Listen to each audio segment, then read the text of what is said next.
How's it going, everybody? Welcome to We Do Tech. Now, Seagate, which is one of the largest storage manufacturers, has mostly kept on focusing on mechanical hard drives like their massive 14 terabyte helium drives. And even though they have developed some SSDs, they were mainly focused for the enterprise market. But now we are going to get some of the consumer grade SSDs from Seagate, and the first one on the market is their BarraCuda SSD, which still keeps that naming scheme we all know. This new BarraCuda SSD is a 2.5-inch SATA SSD, so you won't really get any crazy NVMe speeds, but it's definitely good enough for daily use and is also at a much more affordable price. Now, as for the pricing and the different sizes, we get them from 250 to 2 terabytes, and they're ranging from 1,000 Rand here in South Africa, or $53 to 7,800 Rand, or $350. So pricing for these SSDs will be quite competitive. They're not the cheapest on the market, but they will be taking on some of their more competitors. The new BarraCuda SSDs also features a 3D TLC NAND flash with a 5-year warranty and 1.8 million hours MTBF, and a total of bytes written of 1067 for the 100 or for the 250 gig, and it goes up to 120 terabytes for the 2 terabytes.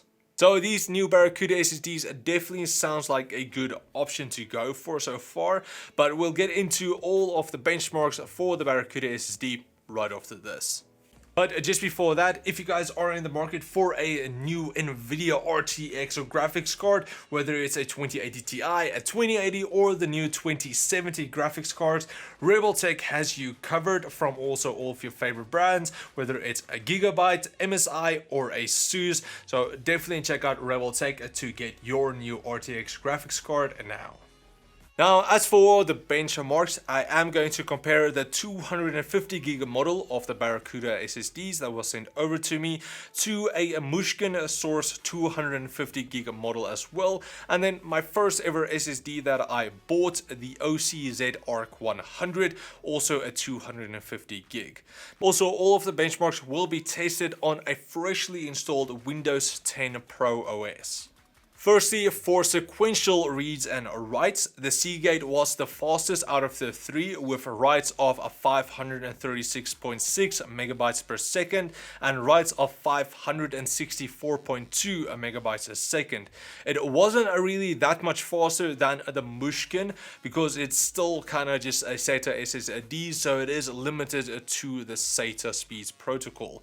Now, as for the random read and write, the Seagate had writes even faster than stated, with my test reaching 97,654 IOPS in writes, but it was a bit slower with 69,799 IOPS in reads, and again it was the fastest out of the three drives. Then I did also do a few other random speed tests with different QDEF options and also threads, where we did saw a bunch of different leaders depending on the test. Some was faster with the read, some was faster with the writes, so it was a bit more depending on the test who was really the leader.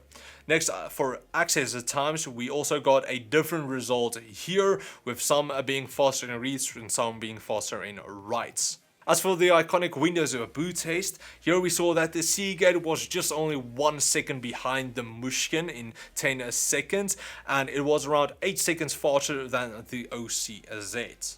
Then for our large file copy test, I took a 100 gig Steam backup that I made and duplicated it on the drive. The Seagate was the fastest out of the three by far, completing it in 10 minutes and 10 seconds, while the Arc did it in 12 minutes and 18 seconds. There was also something wrong with my Mushkin 250 gig SSD, which we did also see in the original review, where it took more than twice as long, completing it in 26 minutes and 30 seconds. Now, I wasn't able to retest it on a larger Mushkin SSD because I didn't have one on hand at the moment, but we did see that with the larger ones, it was faster than the Arc 100 at least. Then for all of the gamers out there wanting to install their games on their SSD, I did do a game load test in Wildlands with startup and then also loading a saved game. For the game startup, it was really close between the 3 drives, but for loading the saved game, the Seagate was a few seconds faster than the other 2. So from all of these benchmarks, which again was more focused for the consumer, the regular user, we can see that these new BarraCuda SSDs from Seagate is definitely a good performing SATA SSD at a competitive price as well. The 1.8 million hours life cycle and then also the 5-year warranty is also a really nice reassurance that this SSD will last. So if you guys want to get these new BarraCuda SSDs for yourself, we'll leave links in the video description where you can either get them on Rebeltech if you live here in South Africa, or Amazon if you want to get over there. But that's pretty much it for my review of these new BarraCuda SSDs from Seagate. If you guys did like this review, please like, subscribe, and comment as well. And then if you guys want me to review anything else, also let me know down in the comments below. But that's pretty much it. Thanks for watching, guys, and I will check all of you next time.